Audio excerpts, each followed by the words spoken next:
I think about, how online safety and the vitriol that so many Black folks experience, that it's almost become a norm that they don't see it as a safe space.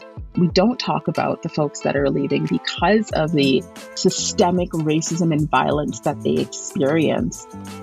What about the experiences of Black women and gender diverse people in digital spaces?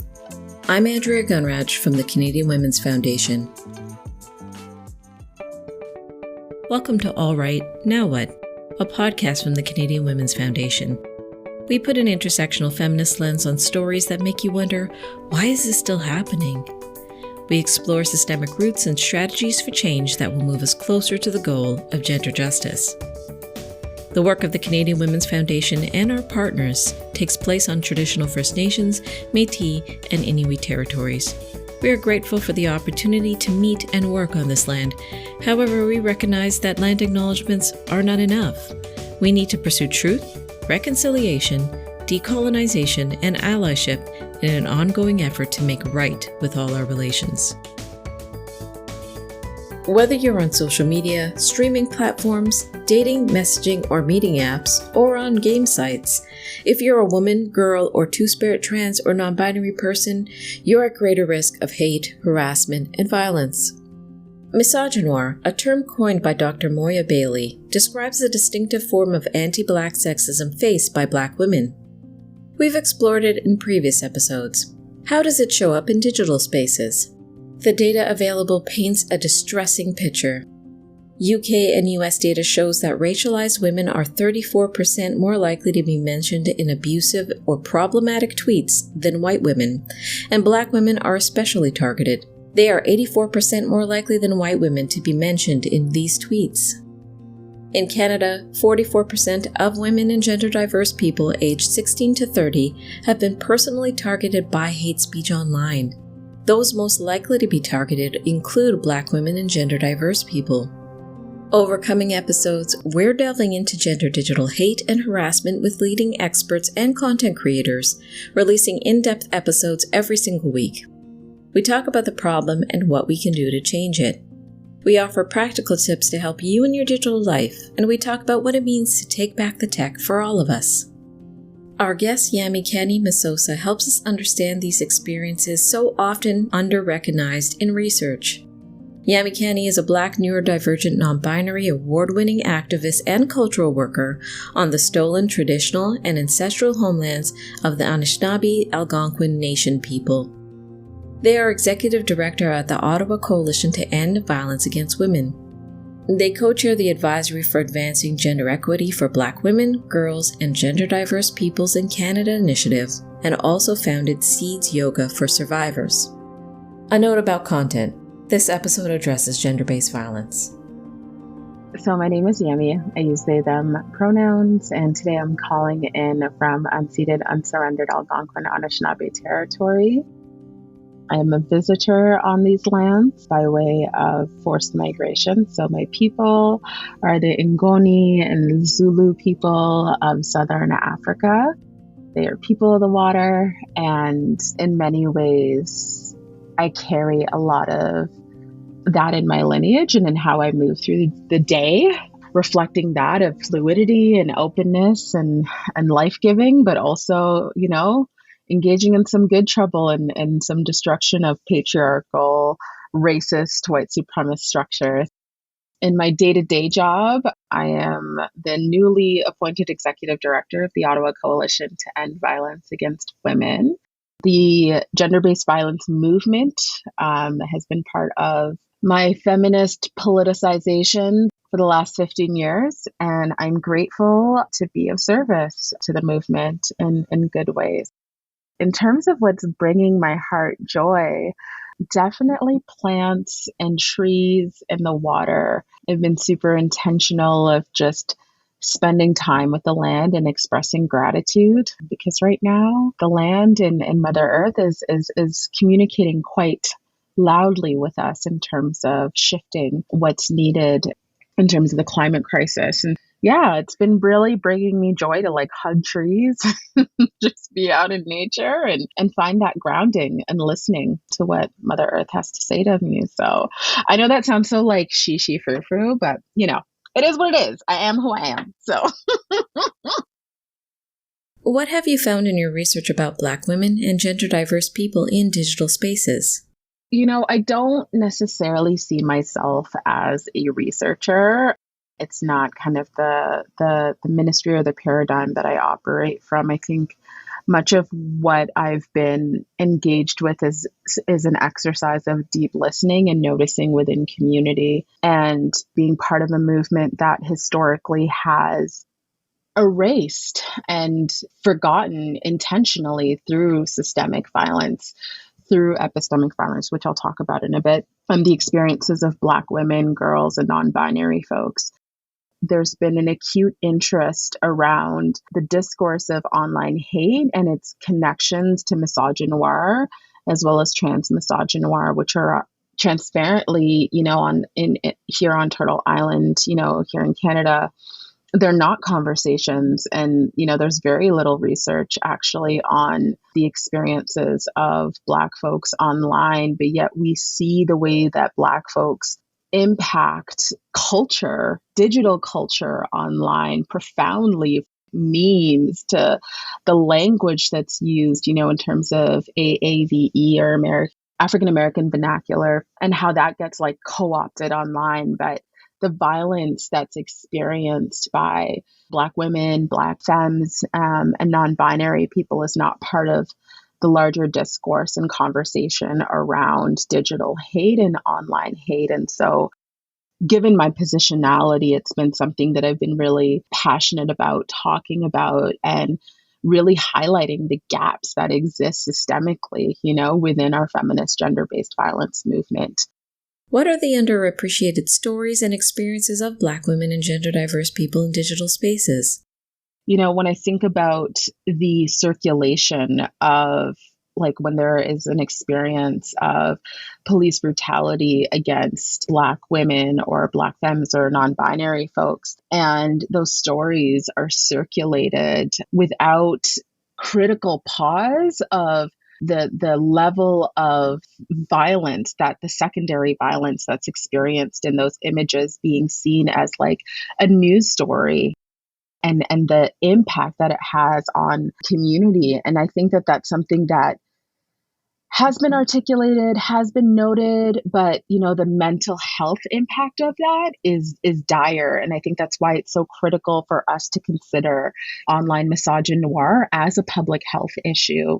I think about, how online safety and the vitriol that so many Black folks experience, that it's almost become a norm that they don't see it as a safe space, and there's been tons of folks that do amazing resistance work in the gender-based violence movement that have completely removed themselves off the platform. And we don't talk about that. We don't talk about the folks that are leaving because of the systemic racism and violence that they experience, but how it's also a space of connection, and how that gets taken away from folks. I think about the ways in which young Black girls are being impacted by the images that they're seeing online, what's being reflected to them.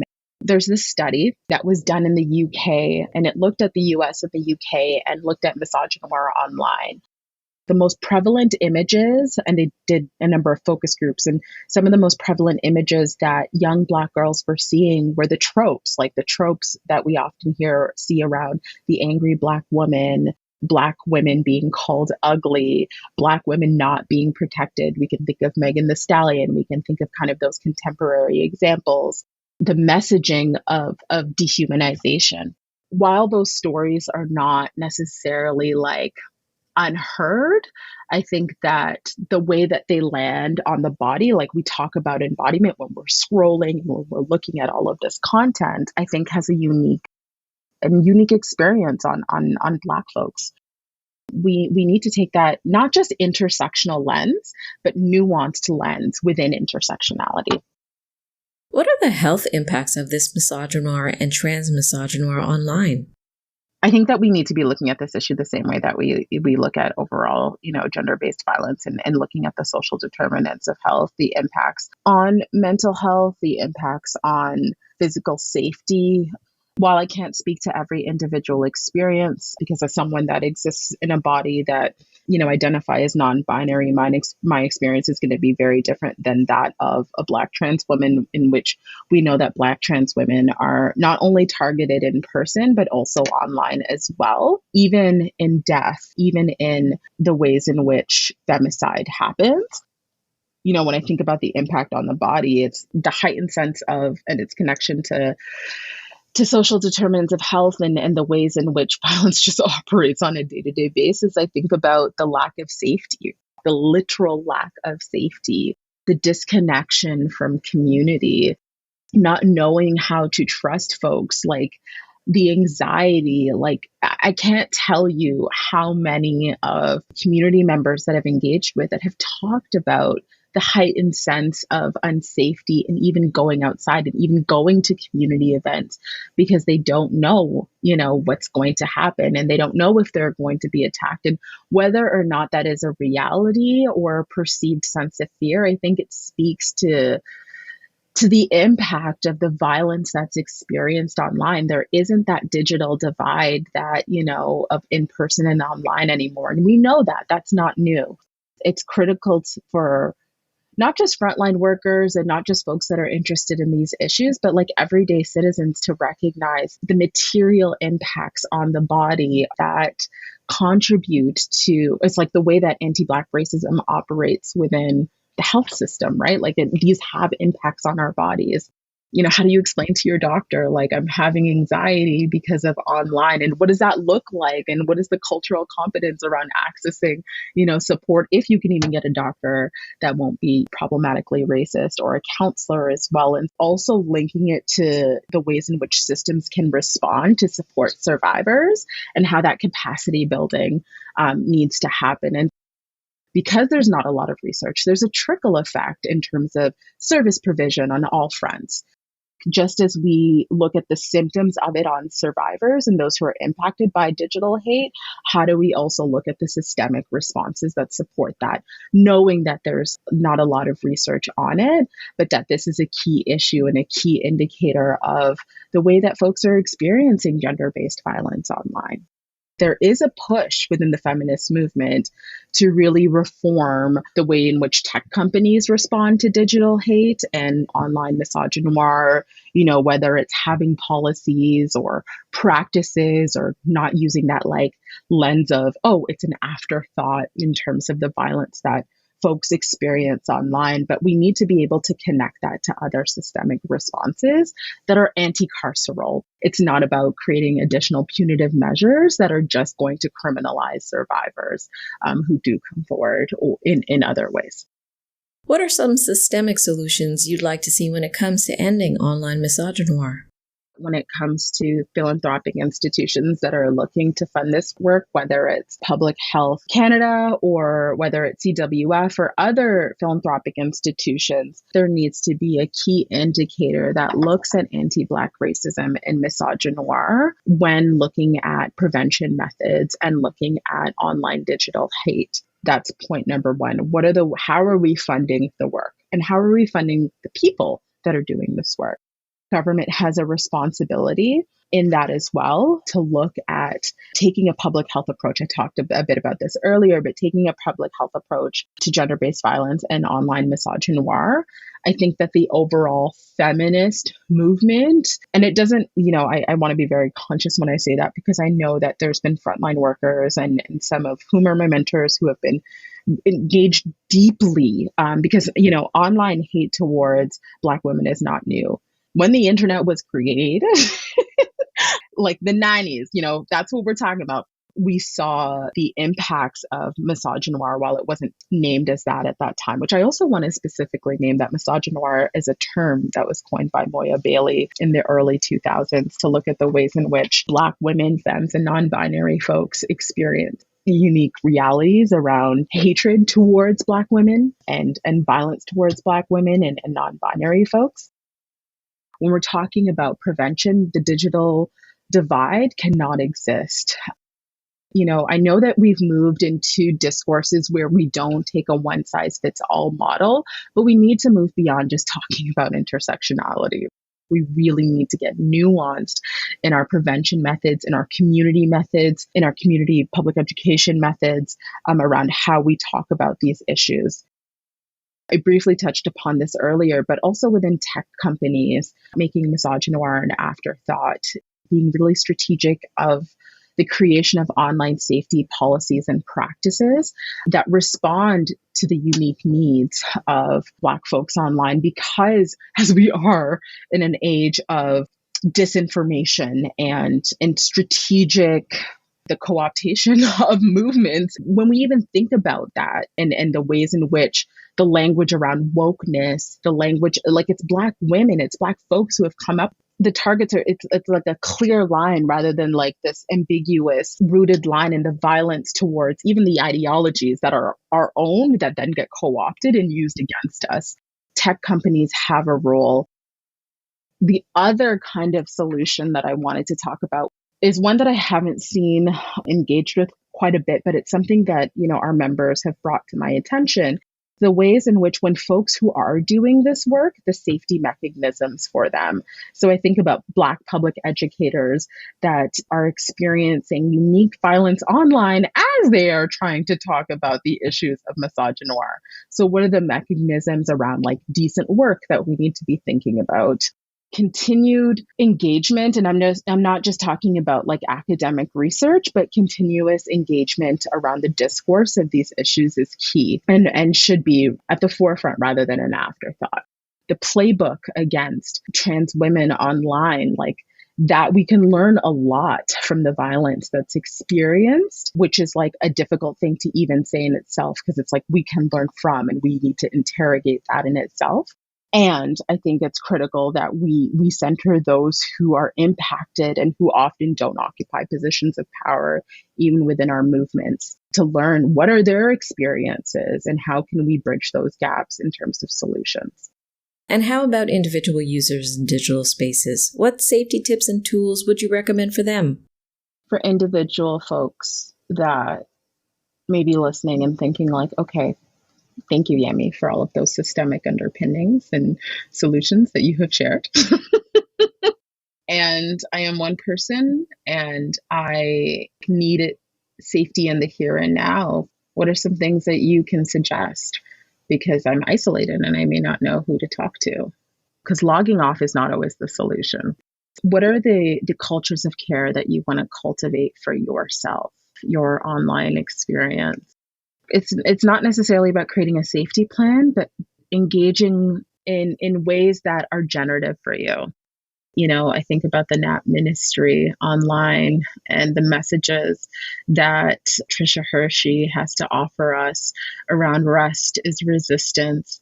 Also, the reminders that she offers us around the ways in which misogynoir and taking care of ourselves. So she has a whole plethora of resources and practices that if you're not familiar with, I encourage you. It's something that I use for myself, because she is often at the crux of that online hate and misogynoir, where she gets vitriol. Those experiences lend itself to everyday folks that are online and the things that we witness.